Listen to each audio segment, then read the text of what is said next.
Muchas gracias, Yanile, Miquel y a todo ELA por haberme invitado y tener la oportunidad de estar esta mañana con vosotros. Creo que bueno, pues, merece la pena de alguna manera el felicitar, aunque en mi caso ha sido una lectura muy rápida del documento que habéis publicado, porque yo creo que tiene muchísimo que ver con elementos fundamentales de la actual crisis, ¿no? Yo voy a hacer una referencia general a lo que ha sido la burbuja inmobiliaria, pero de una manera muy escueta, y sobre todo la relación que ha tenido la actuación de las entidades bancarias a nivel general, ni siquiera solo a nivel del Estado español, sino a nivel europeo y, si queréis, incluso mundial, con este proceso de proliferación. Ese estallido de burbuja de alguna manera tiene relación con la actuación de las entidades bancarias, ¿no? Sin embargo, luego a la hora de articular las soluciones, cuando estallan los problemas, se ha optado claramente por salvar a unos en detrimento de otros, ¿no? El salvamento del sistema bancario ha llegado a unos límites, no solamente, ya digo, en el caso del Estado español, sino a nivel general, a unas cifras, a unas magnitudes absolutamente disparatadas. Sin embargo, desgraciadamente, al mismo tiempo que eso ocurría, pues se ha abandonado a la parte de sobreendeudamiento que sufrían las familias, las pequeñas y las medianas empresas, y también, por supuesto, las grandes, ¿no? Entonces, en todo ese proceso, creemos oportuno relacionar en los fenómenos. ¿Por qué ha pasado lo que ha pasado?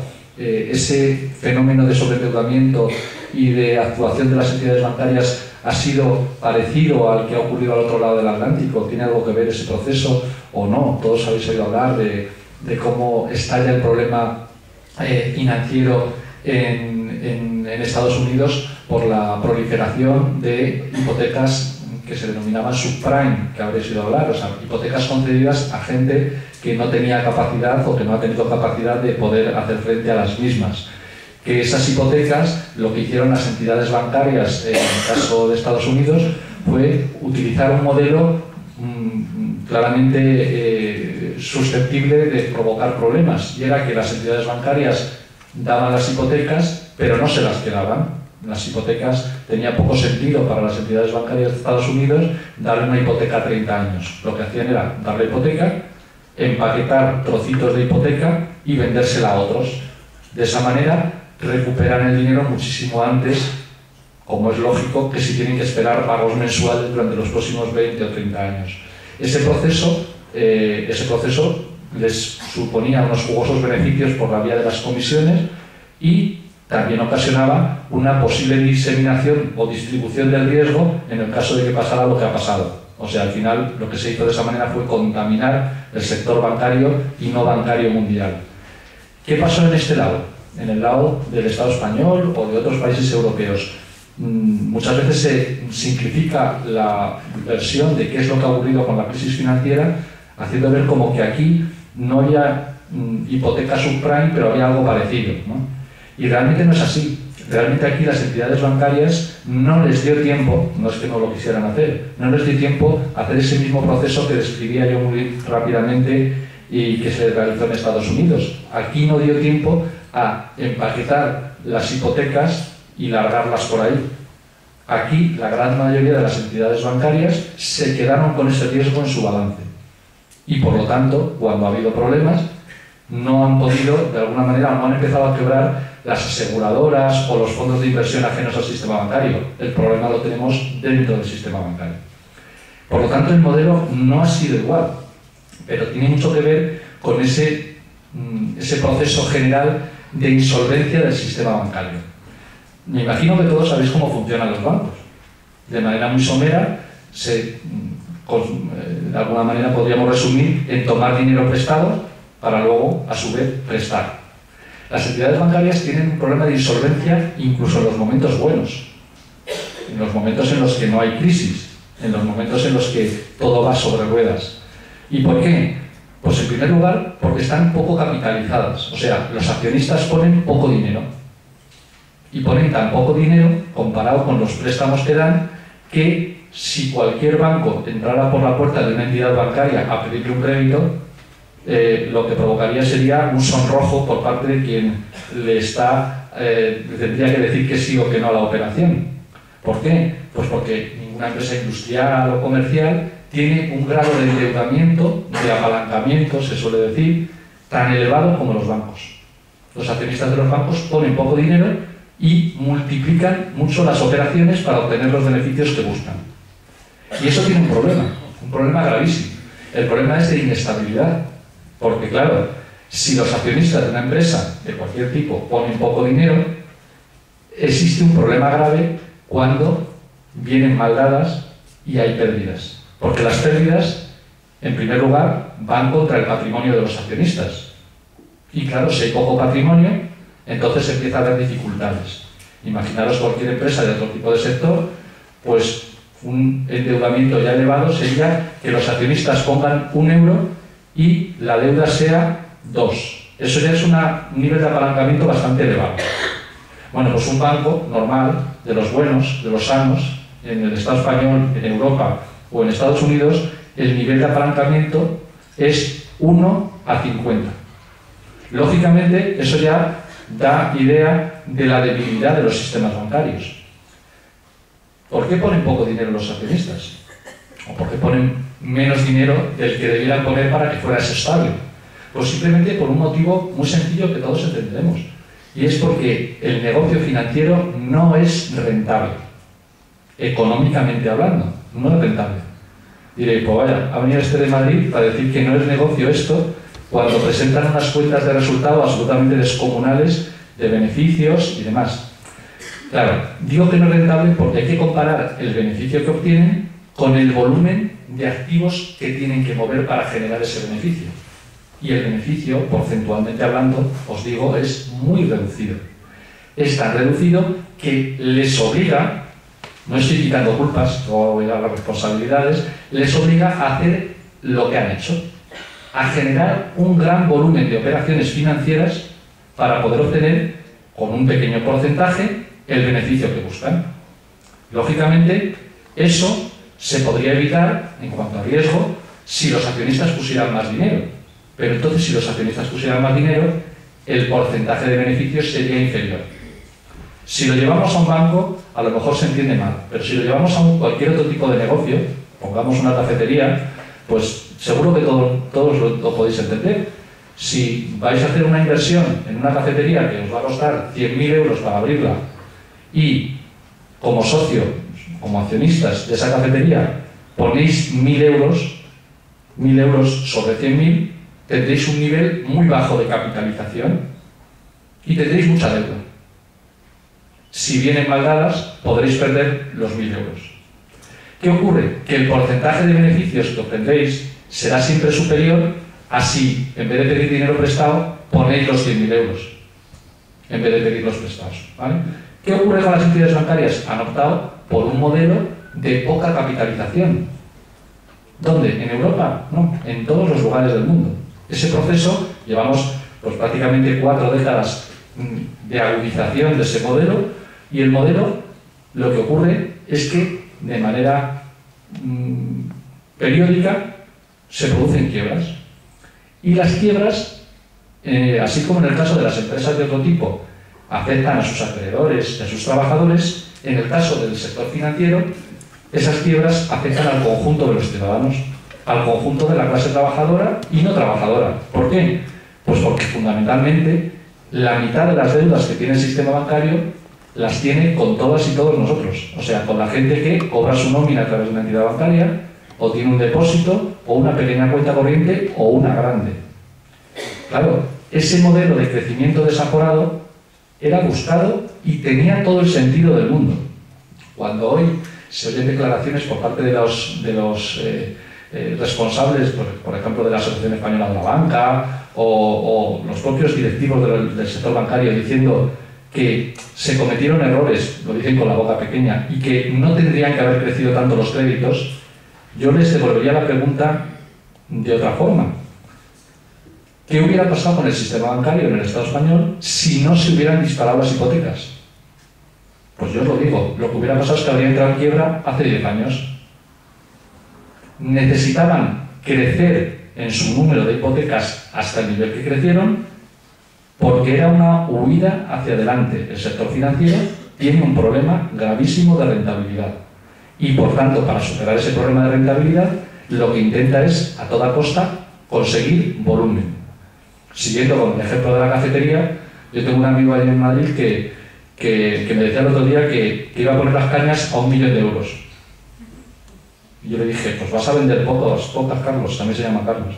Vas a vender pocas, dice, pero como venda una, pues ese es el tema. Lo que hicieron las entidades bancarias fue intentar colocar mucho volumen de crédito para que, aunque porcentualmente por cada crédito el beneficio fuera reducido, conseguir llegar a los objetivos mínimos de supervivencia. Cuando se produjo ese proceso de bancarización en las cajas de ahorro, de crecimiento desaforado, tenía todo el sentido del mundo dentro del sistema capitalista.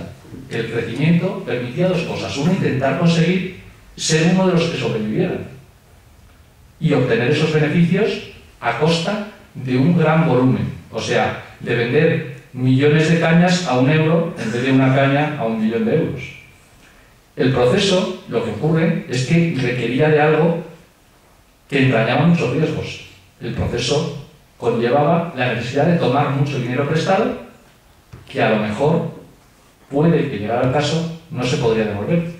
Y eso ha pasado. ¿Ha pasado solamente en el Estado español? No, ha pasado en el Estado español, en Estados Unidos, en el conjunto de la Unión Europea, y ha requerido ingentes cantidades de dinero para su resolución. El problema es que no se ha resuelto. Ese es el mayor de los problemas. Claro, engarzar esto con el proceso de burbuja inmobiliaria, pues evidentemente es muy sencillo. Daros cuenta que lo que hicieron las entidades bancarias, concretamente en España, fue tomar mucho dinero prestado en los mercados internacionales y, con ese dinero que tomaban prestado, dar hipotecas. Claro, esas hipotecas no era cuestión de estar esperando a que los endeudados estuvieran 30 años pagando, o 40, pagando sus cuotas.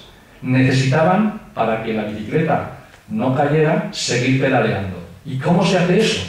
Pues emitiendo títulos, papelitos de deuda, con la garantía de esas hipotecas que estaban dando. Y esos papelitos vendiéndolos a su vez. Claro, eso plantea la gran insostenibilidad del propio sistema bancario en cuanto a su solvencia. Daros cuenta que lo que están haciendo las entidades bancarias con ese modelo es sacar una parte muy importante de cosas que van a cobrar a muy largo plazo y obtener dinero a corto plazo. ¿Y por qué? Pues porque la insolvencia del sistema bancario es tan manifiesta que no resistiría ni el más mínimo análisis. Tal y como os digo, la gran mayoría de los dineros que deben los bancos nos los deben a los ciudadanos a la vista. O sea, de un día para otro podríamos retirar nuestros depósitos.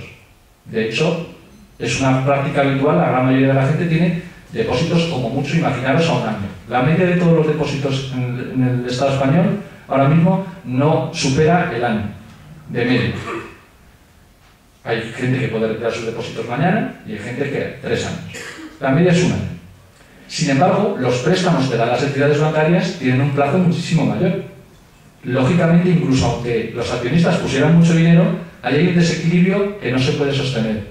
Se debe muchísimo dinero a corto plazo y se tienen derechos de cobro a largo plazo. Eso es insolvencia, que en el caso de las entidades bancarias no es un problema de liquidez. Los problemas de liquidez en banca devienen inevitablemente en problemas de solvencia.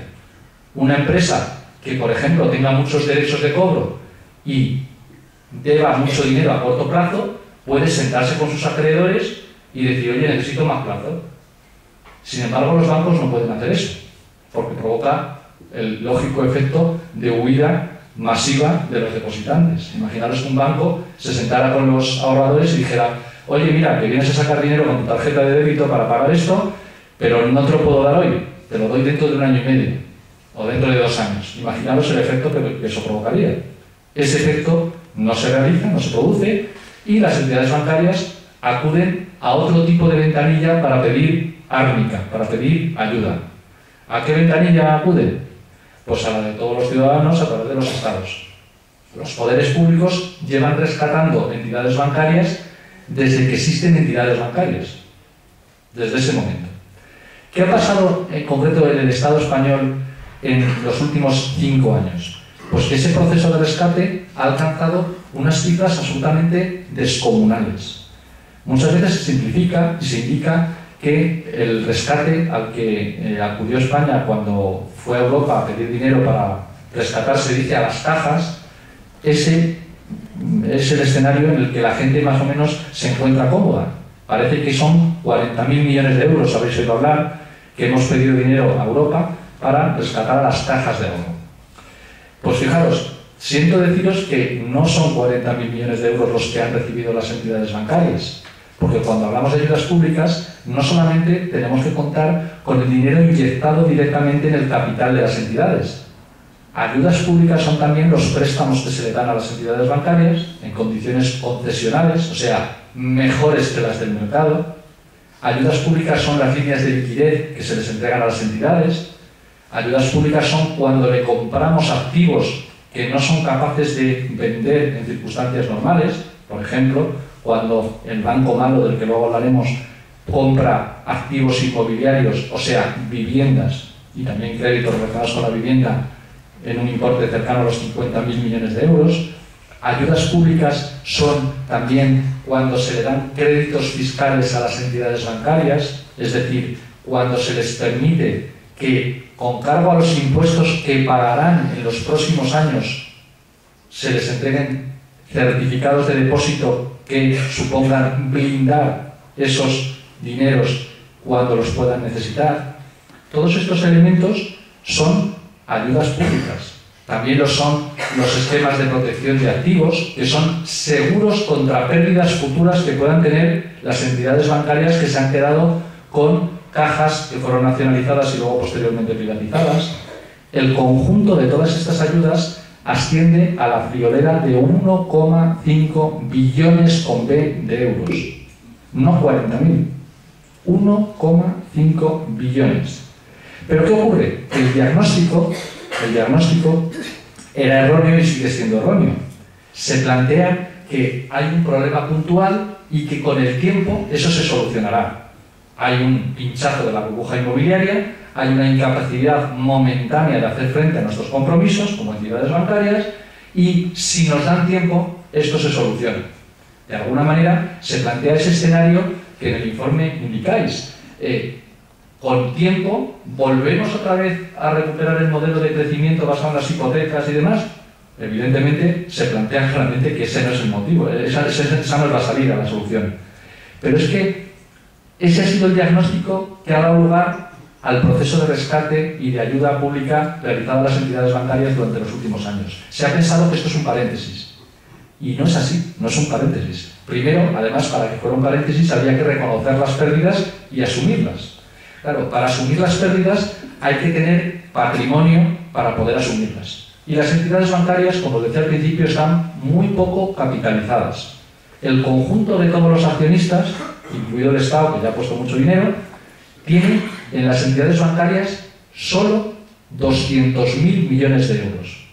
Solo. Digo, 200.000 millones de euros es poco porque hay que compararlo con el volumen de ayudas públicas que han recibido las entidades. Y os digo que es más de 7 veces esa cantidad.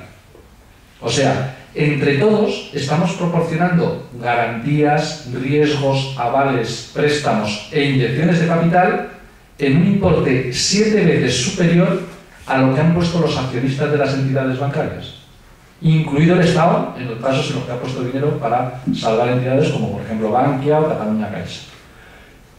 Es algo absolutamente descomunal.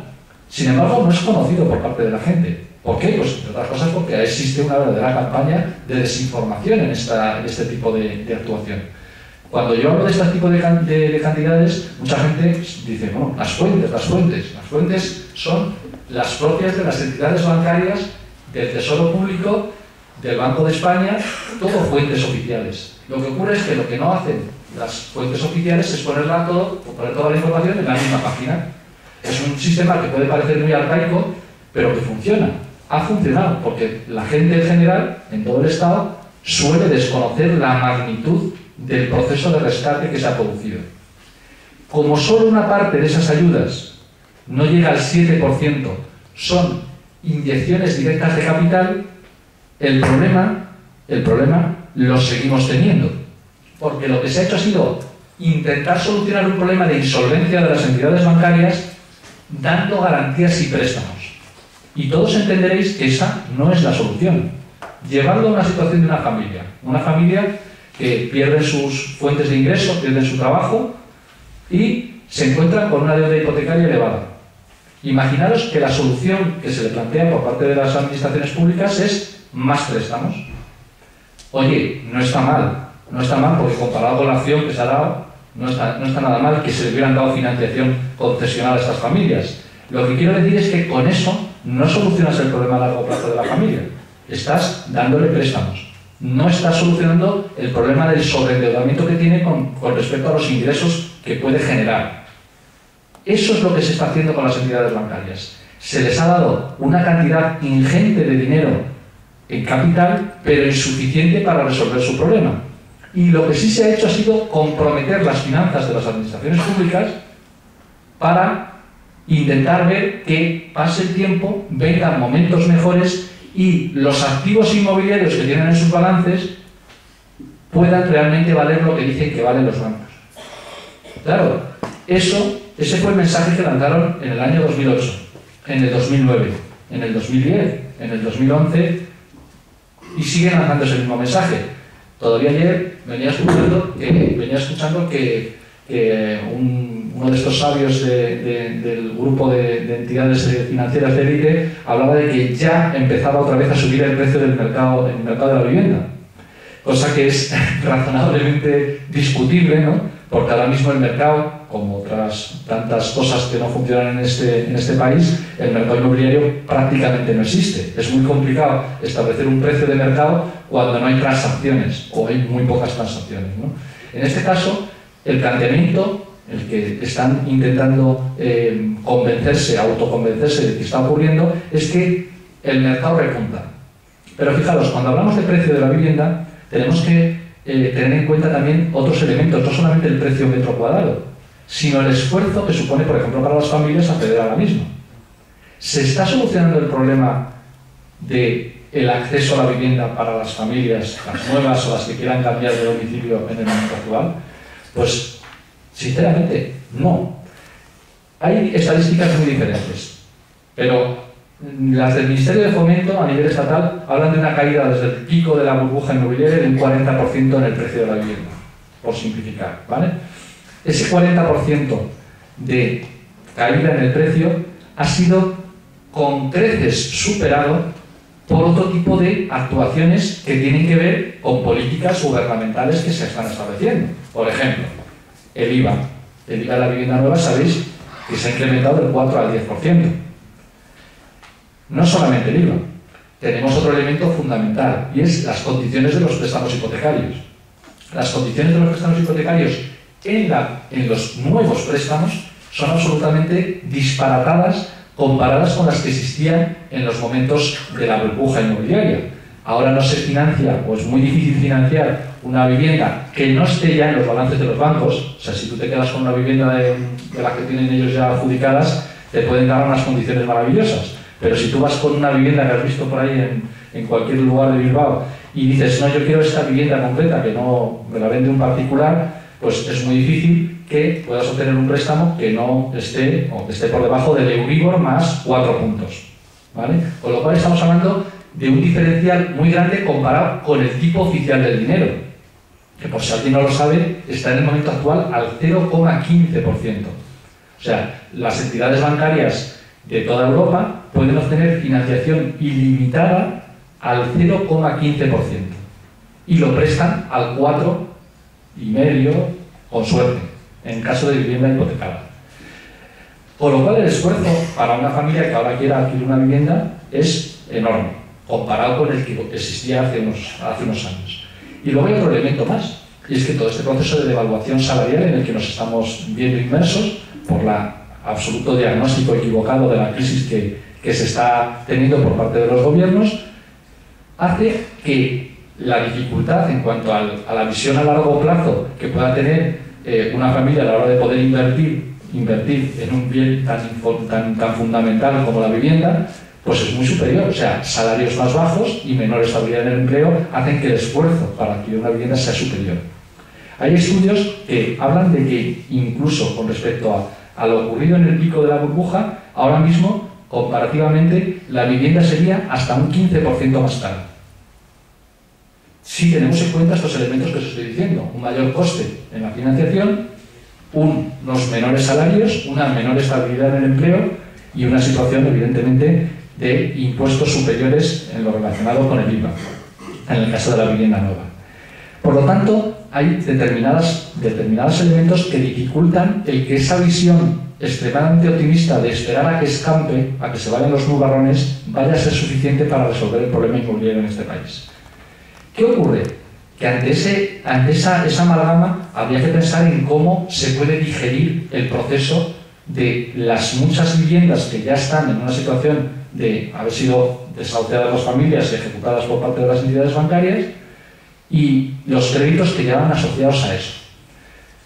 Claro, las entidades que fueron nacionalizadas, se estableció una fórmula de salida para ese tipo de créditos y ese tipo de inmuebles. Y fue la Sociedad de Gestión de Activos procedentes de la reestructuración del sector bancario, Sareb, Banco Malo. La gente lo conoce como Banco Malo y cuando ahora ya van casi para 2 años desde que se inició su actuación, hay gente que piensa y hay gente que analiza diciendo que no ha conseguido sus objetivos, porque nació con 50.000 millones de euros de activos que se le compraron a las entidades bancarias y que milagrosamente no se les considera ayuda pública. O sea, el señor de Guindos, en la Comisión de Economía y Competitividad, dice que no es ayuda pública, porque se les han comprado los activos. Yo simplemente digo una cosa, imaginaros que se hubiera hecho eso con las personas que no podían pagar sus hipotecas. Si no es ayuda pública, yo le comentaba al señor de Guindos, bueno, no directamente porque no tenemos trato personal, pero a través de una pregunta parlamentaria le planteamos que si no son ayudas públicas, que eso se haga con todo el mundo. Que todo el mundo que quiera venderle su casa a la Sareb, que se la venda al precio que la vendieron las entidades que traspasaron sus activos a la Sareb, a ese mismo precio. ¿Qué hubiera permitido eso? Pues hubiera permitido que la gente se hubiera desendeudado. O sea, sería algo muy parecido a la iniciativa legislativa popular de la dación en pago. No se hizo, claro, porque era riesgo moral. Era un mal ejemplo para los ciudadanos. Por eso sí se hizo, pero sin embargo sí se hizo con las entidades bancarias. Bueno, decía que 50.000 millones de euros de activos inmobiliarios que compra la Sareb. Después de 2 años de exitoso proceso, según su presidenta, los activos que ayer figuraban en el diario Expansión que tenía la Sareb son 50.000 millones de euros. O sea, partieron con 50.449 y ahora tienen 50.000. Por el camino dicen que han vendido muchísimo, pero a mí no me salen los números. Si han vendido muchísimo y tienen solo 400 millones de euros menos de los que tenían hace 2 años, alguien miente y no somos nosotros. En este caso hay un completo escenario de todo tipo de instrumentos musicales que intentan ocultar una realidad.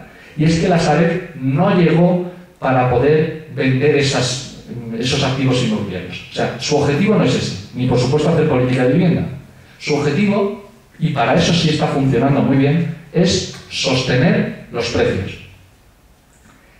La Sareb cuenta con el FROB, que es el Estado, el Fondo de Reestructuración Ordenada Bancaria, que es minoría en el capital social, el 45%. Y el resto del accionariado lo componen todas las entidades consideradas sanas, o sea, Banco Santander, Caixa, Kutxa, etc. Algunas entidades aseguradoras en pequeños porcentajes. Con la operación de Sareb lo que se hizo fue hacer desaparecer de los balances de las entidades bancarias 50.000 millones de euros directamente. ¿Y cómo se hizo eso? Pues por una cosa que se llama contabilidad creativa, que es una cosa preciosa. Supone que el FROB dice, yo soy minoritario en el accionariado, por lo tanto, como soy minoritario, tengo el 45%, los 50.000 millones de euros de deuda no me los puedo atribuir yo. Lo mismo que dijo Santander con su 16%. Dijo, oye, yo también soy minoritario. Lo han dicho todos. Con lo cual, la deuda de las entidades que son accionistas de la Sareb, no les computa ninguno. Es facilísimo acabar con los problemas. Es facilísimo. Basta con ponerlos debajo de una... Bueno, eso en Madrid se hace mucho en una calle allí cercana a la Puerta del Sol, con unos cubiletes y una bolita. No sé si sabéis cómo es esto. Bueno, pues ese trigue está funcionando. Porque esos 50.000 millones de euros han desaparecido de los pasivos de las entidades bancarias que los tenían. Pero no han aparecido en el caso de las administraciones públicas en el balance del conjunto de los ciudadanos. Porque fijaros, para comprar esos 50.000 millones de euros de activos inmobiliarios, las entidades bancarias y el FROB pusieron muy poquito dinero. ¿Y qué hicieron? Emitir papelitos de deuda. ¿Quién compra esos papelitos de deuda? Sobre todo si nos consideramos que somos un banco y además nos llamamos malo. Pues un poco difícil de vender, ¿no? Imaginaros vender algo que está directamente diciendo que es tóxico. Pues no es fácil, ¿no? Bueno, pues para poder venderlo, lo que se hizo fue que esos papelitos de deuda pues van avalados por el conjunto de los ciudadanos, ¿vale? Están avalados por el Tesoro Público. El señor de Guindos dice que un aval no es un tema que se pueda considerar una cosa que suponga riesgo para los ciudadanos, porque eso se va a pagar seguro. Yo digo que pregunten a los muchos avalistas que han perdido sus casas por avalar, ¿no? Porque seguramente lo del aval es algo bastante serio. 50.000 millones de euros estamos hablando. Como os decía, Sareb no ha vendido casi nada, ha vendido muy poquito. En volumen un conjunto de lo que tiene, pues ha vendido un porcentaje muy reducido. Pero sin embargo ha conseguido su objetivo, y es evitar que se caigan los precios todavía más. Y por eso están en el accionariado las entidades bancarias, porque lo que les interesa es que Sareb no salga en una situación de mercado lógica, en el mercado capitalista. Oye, hay mucha oferta, hay poca demanda, ¿qué pasaría con los precios de la vivienda? Hasta en Bilbao bajaría. Hasta en Bilbao. ¿Pero qué hacen las entidades bancarias? Sostener los precios. ¿Y por qué les interesa sostener los precios? Porque, además de los activos inmobiliarios que hay en el balance de la Sareb, hay muchísimos activos inmobiliarios en sus propios balances. Y al Santander o a la Kutxa no le interesa, lógicamente, que caigan los valores de los pisos que tienen en su balance. ¿Por qué?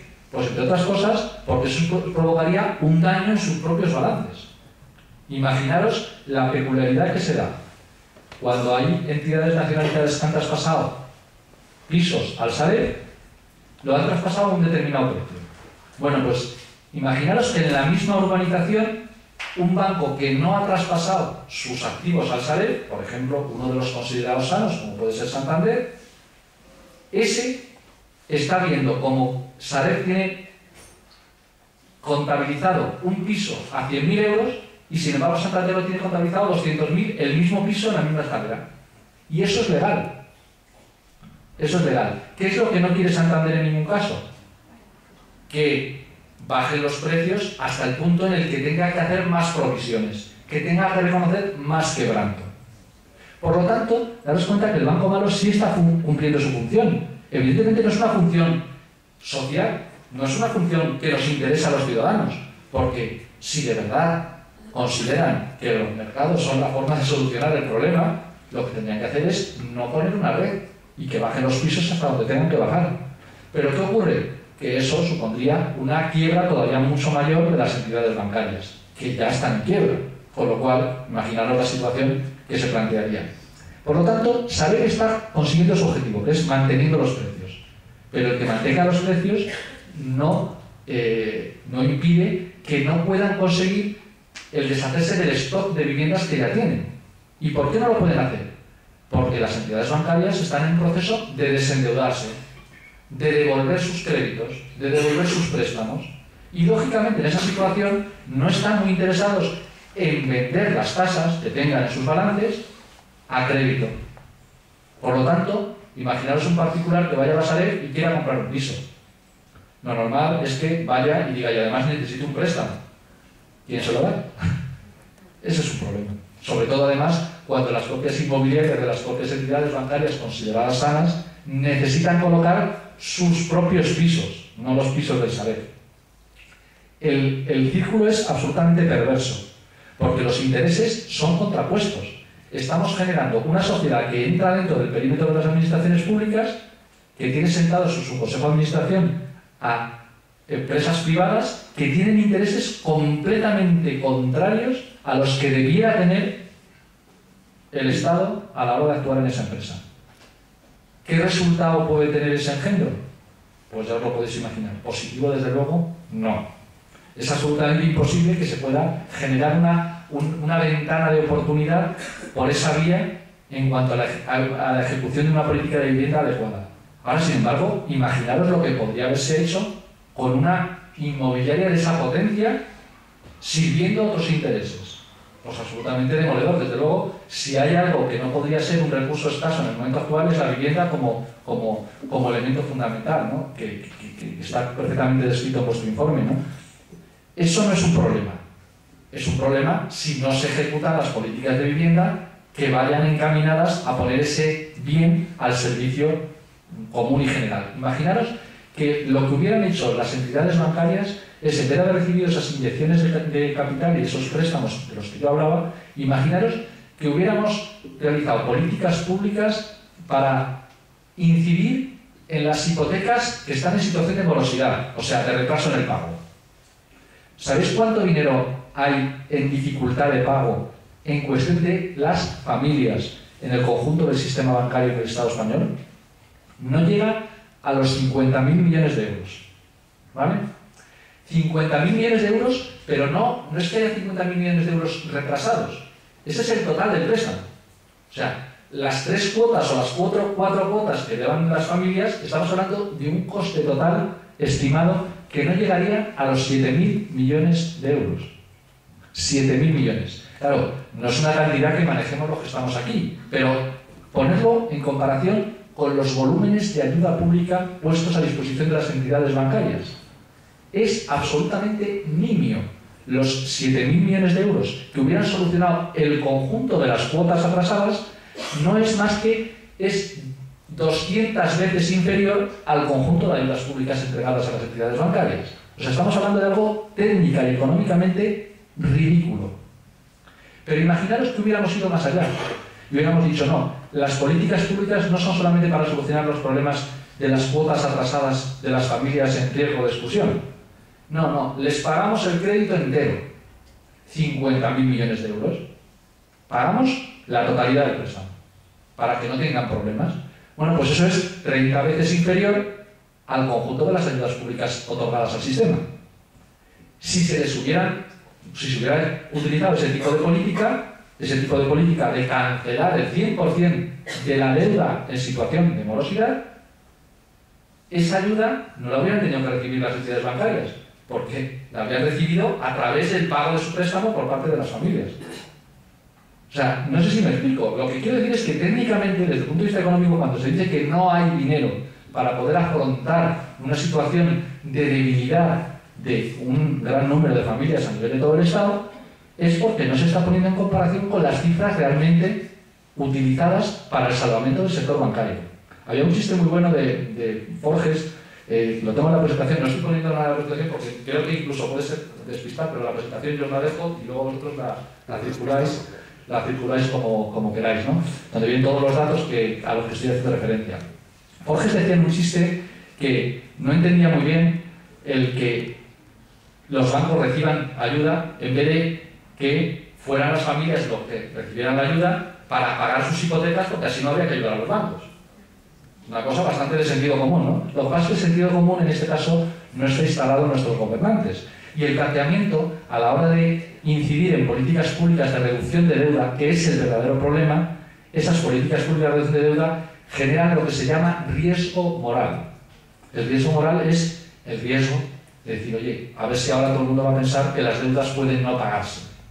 Y claro, es que el planteamiento es que todo ese proceso de burbuja inmobiliaria generado durante todos estos años, en gran medida por una necesidad de crecimiento del crédito que las propias entidades bancarias tenían, y que esa generación de la burbuja tiene mucho que ver con la necesidad de ofrecer crédito porque funciona así el sistema, y si se hubiera parado antes hubiera explotado antes el problema, esa situación no debe dejarnos ver que el problema general del sobreendeudamiento no es el de las familias. Fijaros, en el momento actual estamos en una situación de máximos históricos de deuda en el conjunto de la economía española. O sea, agentes públicos y privados debemos casi 5 billones de euros de deuda. ¿En qué se ha puesto el foco? Solamente en el sobreendeudamiento público. Como veréis, en los medios de comunicación lo que se refleja es un absoluto proceso de insostenibilidad de las finanzas públicas. Se plantea que el problema es la deuda pública. Fijaros, cuando estalla la crisis, en 2007, la deuda pública del conjunto de las administraciones, o sea, comunidades autónomas, corporaciones locales y Estado central y Seguridad Social, el conjunto de esa deuda era nominalmente igual que la que existía en el 2000. O sea, de 2000 a 2007, nominalmente, las administraciones públicas debían lo mismo. No llegaba a los 500.000 millones de euros. En ese mismo periodo de tiempo, lo que había pasado con la deuda privada, o sea, instituciones financieras, empresas no financieras y familias, se había triplicado. Lógicamente, administraciones públicas deuda, la misma. Deuda privada, se ha triplicado. Responsable de la situación, las administraciones públicas. Es lógico, ¿no? Claro, es una cosa de cajón. Ese es el diagnóstico que se nos ha dado. El diagnóstico es, las administraciones públicas han gastado por encima de sus posibilidades, tenemos unos derechos absolutamente sobredimensionados, no nos podemos permitir cosas como seguros y subsidios de desempleo. Por cierto, me tenéis que explicar eso que dijo Rosell, de que por apuntarse como amo de casa o ama de casa al paro recibía su subsidio, porque yo lo he estado viendo y no, a lo mejor aquí estáis más enterados. Allí en Madrid no se puede hacer, o sea, te apuntas sin... Entonces, a lo mejor aquí en Bilbao sí, si se puede aquí, pues yo me vengo a vivir. Pero esa sobredimensión de los servicios, de los derechos, todo eso, no es culpa la actuación lesiva para los intereses generales que han tenido muchas veces las administraciones públicas, ¿eh? Ha habido bastante mal uso de dinero público, pero incluso con ese mal uso, lo que os digo es que las administraciones públicas no eran responsables del sobreendeudamiento. ¿Qué pasó desde 2007 para acá? Que las administraciones públicas han utilizado los mecanismos que entre todos nos hemos dado, entre otras cosas, para no dejar en la calle a toda la gente. Se ha dejado bastante gente en la calle. Pero seguro de desempleo, esas pequeñas cosas, menos cotizaciones sociales por parte de que hay mucha menos gente trabajando, y resultado de eso es que las administraciones públicas han duplicado su deuda. Aún así, desde 2000 hasta 2013, solo 1 de cada 5 euros del crecimiento de la deuda es atribuible a los agentes públicos. 1 de cada 5. Y sin embargo, se sigue diciendo que el responsable de la situación es la deuda pública. Claro, de esos agentes privados que triplicaron su deuda en esa fase de 2000 a 2007, ¿quiénes crecieron más su deuda? Porque la siguiente imagen que se da es que fueron las familias, claro. Las familias y sobre todo las menos pudientes. Realmente los datos no dicen eso. Los datos del Banco de España no dicen eso. Que no hay que descartar que el Banco de España mienta. Pero lo que dicen los datos del Banco de España es que las instituciones financieras, o sea, las entidades bancarias, multiplicaron por 12 su deuda. Por 12. Mientras que las familias no llegaron a triplicarla. La responsabilidad no es la misma. Primero porque las entidades bancarias, como os decía al principio, generaban esa necesidad de adquirir primera vivienda. La gran mayoría de la deuda de las familias corresponde a la adquisición de un bien de primera necesidad. La gente va a vivir a un sitio no como activo financiero, va a comprar el sitio donde vive. Si el precio del sitio donde vive se ha duplicado, pues se endeuda más. Y sobre todo, si eso va ligado a una participación menor en la renta por la vía de los salarios. El crédito crece porque no crecen los salarios en la magnitud que tendrían que haber crecido a la hora de repartir la carta en este proceso de especulación capitalista.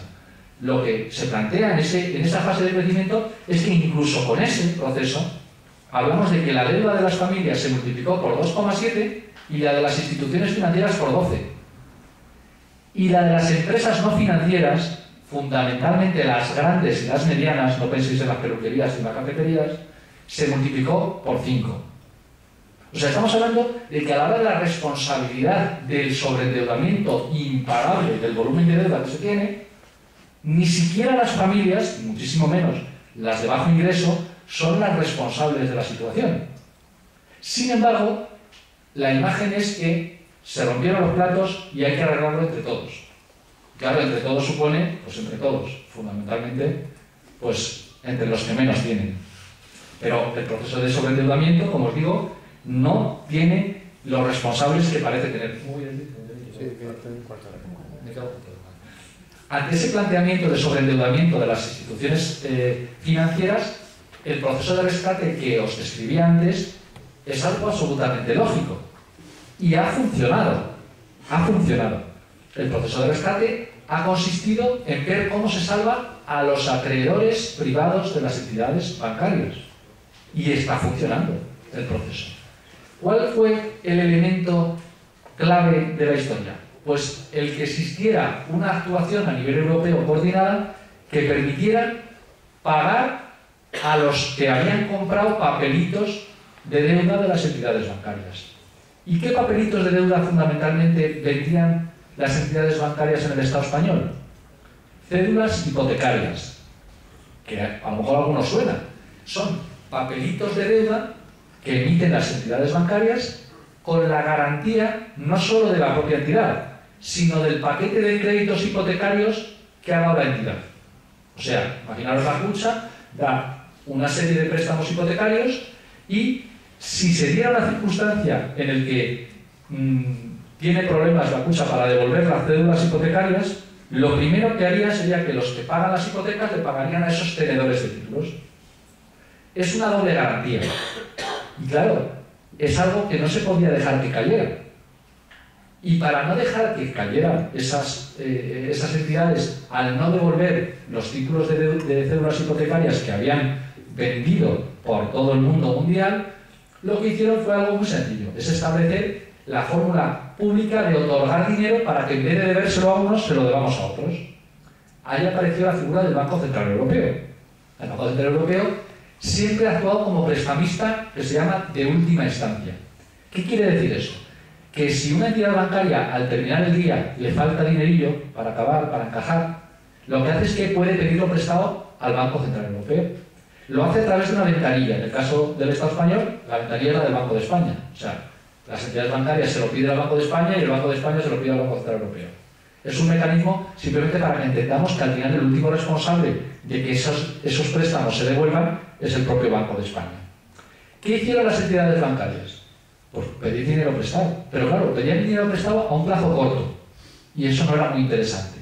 Y por eso el Banco Central Europeo, ya en la fase anterior a la del actual gobernador, el señor Draghi, lo que hizo fue establecer unas líneas de crédito a más largo plazo. Esas líneas de crédito son las conocidas, a lo mejor habéis oído hablar, LTRO. Son financiaciones a medio plazo en el cual las entidades bancarias dejan como garantía de que van a poder pagar una serie de cosas que tienen en sus balances. Por ejemplo, créditos que tengan dados, ¿vale? O sea, si yo no pago mi deuda, tú te quedas con los créditos que yo tengo, ¿vale? El planteamiento del Banco Central Europeo ha sido cada vez más laxo. Les está otorgando fondos en una cantidad desmesurada de dinero. A nivel del conjunto de Europa, de la Unión Europea de 27, estamos hablando de que ha habido 1,2 billones de euros de préstamos. 1,2 billones de euros. El señor Botín, por ejemplo, dice que eso nos ayuda, porque dice que, oye, que tiene que pagar un tipo de interés por ese préstamo. En el momento actual ya sabéis que es el 0,15%, ¿vale? El 0,15%. ¿Qué han hecho las entidades bancarias? Han cogido ese dinero. En el caso de las españolas, en conjunto han llegado a tener 411.000 millones de euros prestados del Banco Central Europeo. Ahora mismo estamos en la mitad. Y con ese dinero, ¿qué han hecho? ¿Prestarlo a la gente para que vuelva a reactivarse la economía? Lógicamente no. Lógicamente no, porque el problema era el sobreendeudamiento. Lo que han hecho ha sido cebar el proceso de crecimiento de la deuda pública comprando títulos de deuda pública, que son bastante seguritos y que dan una rentabilidad importante. ¿Sabéis a cuánto se coloca ahora? Están muy contentos en el Estado español porque los bonos a 10 años, el señor Montoro los coloca muy baratos y presume de que los colocamos al 2,7%. Decimos, ¡qué maravilla! Al 2,7%. Claro, al 2,7%, pero pensad que es que las entidades bancarias cogen ese dinero al 0,15% y obtienen una rentabilidad del 0,15 hasta el 2,7%. Un negocio redondo. ¿Qué supone eso de sobrecoste para las administraciones públicas? El año pasado, en el 2013, estudio recientísimamente finalizado con unos compañeros, con Viviana y compañía y conmigo, pues el año pasado le costó al conjunto de las administraciones públicas 30.000 millones de euros de sobrecoste el hecho de lo que se llama carry trade financiero. O sea, imaginaros que el Estado español hubiera ido directamente a la ventanilla del Banco Central Europeo, exactamente igual que puede hacer el Santander, Bankia o la Cucha. Y se hubiera financiado al mismo precio, ni mejor ni peor, al mismo precio. Pues los presupuestos de las administraciones públicas hubieran contado con 30.000 millones de euros más. Para que os hagáis una idea, la reducción de gastos a nivel general, corporaciones locales, comunidades autónomas y Estado central, el recorte en sanidad y en educación es la mitad. El que se ha producido todos los años, 15.000 millones de euros. Y eso ha provocado que legítimamente los ciudadanos estemos muy cabreados en las calles. Pues, fijaros, 15.000 millones de euros de recortes en sanidad y educación desde 2010 en adelante. En un solo año hemos pagado de sobrecoste financiero el doble de esa cantidad. ¿Por qué se hace eso? Pues porque los estatutos del Banco Central Europeo no permiten que las entidades bancarias tengan competencia. Hay que darles recursos a las entidades bancarias. Es una forma de ayuda pública. Es dejarles financiarse a las entidades bancarias en condiciones concesionales, muy barato, y que cuando los estados van a recurrir a la financiación, pues tengan que sufrir el peaje de que las entidades bancarias se lo cobran más caro. Es una situación absolutamente aberrante. Si sumamos el sobrecoste financiero que se ha producido en la última década, estamos hablando de 150.000 millones de euros. 150.000 millones de euros explica la tercera parte del crecimiento de la deuda de las administraciones públicas que os citaba antes. Estamos hablando de algo no solo ilegítimo, no solo inmoral, algo absolutamente inconsistente desde el punto de vista de la lógica económica. El que, siendo el Banco Central Europeo el que tiene la capacidad teórica de emitir dinero y de dar préstamos, directamente se coloque una cadena en el cuello y una bola de metal de 1 tonelada para impedir su propio movimiento. Es algo absolutamente inconsistente, salvo si lo relacionamos con ese proceso que se está denunciando ya desde hace bastante tiempo por parte de algunos, de las famosas puertas giratorias, ¿no? Los que hoy están en un sitio, mañana están en otro, ¿no? Y lógicamente, pues, entre bomberos, pues no se pisan la manguera, ¿no? Todo este conjunto del sector financiero absolutamente insolvente e incapaz de abordar políticas públicas en otro sentido, claro, no hay más que relacionarlo con posibles vías de salida. ¿Es posible que las entidades financieras hayan llegado a la fase final de ajuste? ¿Puede plantearse que en los próximos años va a haber crecimiento de crédito? Pues fijaros, sería ir demasiado lejos en esas afirmaciones, porque cuando se habla de que el proceso de ajuste de las entidades bancarias ha concluido, hay un elemento que claramente podría darnos o servirnos de termómetro para ver si realmente están diciendo verdad o no, y es ver el nivel de deuda. O sea, si realmente se ha producido ya una bajada considerable de la deuda de las entidades bancarias para mejorar su situación. Bueno, pues siento deciros que no es así. En 2013 es el primer año en el que las entidades bancarias bajaron su deuda. Las familias llevaban bajándolo desde hace 4 años. Entre otras cosas porque los bancos no daban préstamos y la gente que va pudiendo amortizar, pues va reduciendo su deuda. Pues los que pierden su casa, pues la reducen completamente. O no, parcialmente. Completamente no, parcialmente. Lo que ocurre es que en esa situación, fijaros, las entidades bancarias crecieron su deuda, su endeudamiento, incluso hasta 2012. Solamente en 2013 han tenido una pequeña bajada. ¿Cuánto deben las entidades bancarias en el momento actual? Sin tener en cuenta los depósitos de los ahorradores, que también son deuda, deben 1.047.000 millones de euros a finales de 2013. Estamos hablando de más del 100% del PIB. Eso es imposible que lo puedan pagar. No lo pueden pagar, porque no generan beneficios para asumir esa deuda. Planteamiento que podríamos pensar en el futuro. Bueno, pues entonces ante ese planteamiento estamos hablando de que generan beneficios estos ejercicios como para poder asumir esa deuda o hacer viable esa deuda. No los generan. Y no los generan simplemente acudiendo a los propios balances depositados en el Banco de España. Ese negocio financiero que se realiza, y que os he descrito antes con el Banco Central Europeo, fundamentalmente como elemento central, ese negocio financiero y el de los préstamos que las propias administraciones públicas piden a las entidades bancarias, no como títulos de deuda pública, sino como préstamos directos. Eso es fundamental para el negocio financiero privado. Es tan fundamental que en el 2013, fijaros, las entidades bancarias en su conjunto ganaron 4.000 millones de euros antes de impuesto de sociedades. Después de impuesto de sociedades ganaron más. Ganaron más porque sabéis que es impuesto negativo, ganaron 8.000 millones de euros. Bueno, pues 8.000 millones de euros ganaron. Todas. Unas más, otros menos. ¿Cuánto dinero generaron las propias entidades bancarias cobrándole a las administraciones públicas, Estado, comunidades autónomas y corporaciones locales, por la vía de los préstamos o la de la deuda pública? Pues fijaros, solo 14.000 millones. O sea, más que los beneficios que tuvieron. Imaginaros que se acaba ese proceso de extracción de riqueza realizada por las entidades bancarias y consentida por las administraciones públicas. Pues si se acaba ese proceso de extracción de riqueza, el pretendido buen negocio financiero parece que no lo es. Parece que no está. Eso sin tener en cuenta todas las trampas que he descrito algunas, como el tema de la falta de provisiones de créditos morosos o demás, ¿no? Pues estamos hablando de que hay una insostenibilidad del propio sistema financiero para generar recursos sanos, para generar un crecimiento estable.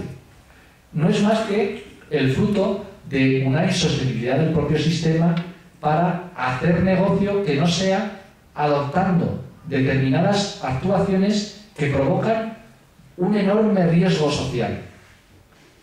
El proceso puede continuar, y puede continuar durante más tiempo, porque lo que se ha hecho durante todos estos años ha sido sustituir a acreedores, lo que os decía. Ahora le debemos mucho más a los acreedores públicos como entidades bancarias de lo que le debíamos antes, y le debemos menos a esos fondos y grandes grupos financieros que luego vienen a comprarnos las tasas, por ejemplo en Madrid, al Ayuntamiento de Madrid, la vivienda social. Pues cosas como esas tan aberrantes, ¿no? Pero el problema en su conjunto no se ha empezado a solucionar. Es un poco dramático lo que puede parecer que diga yo hoy cuando ya algunos hablan de brotes verdes. Bueno, brotes verdes no, pero el paralelo que podéis utilizar, ¿no? El problema está en la misma dimensión en el que estaba en el 2007, pero con un elemento añadido, y es con un compromiso de fondos públicos absolutamente descomunal que se ha producido en los últimos 5 años y que comprometen la viabilidad de las actuaciones públicas que en el futuro se puedan dar. Cuando existe ese enorme riesgo comprometido por las administraciones públicas a nivel de todo el Estado español, es muy complicado que se pueda legislar con libertad.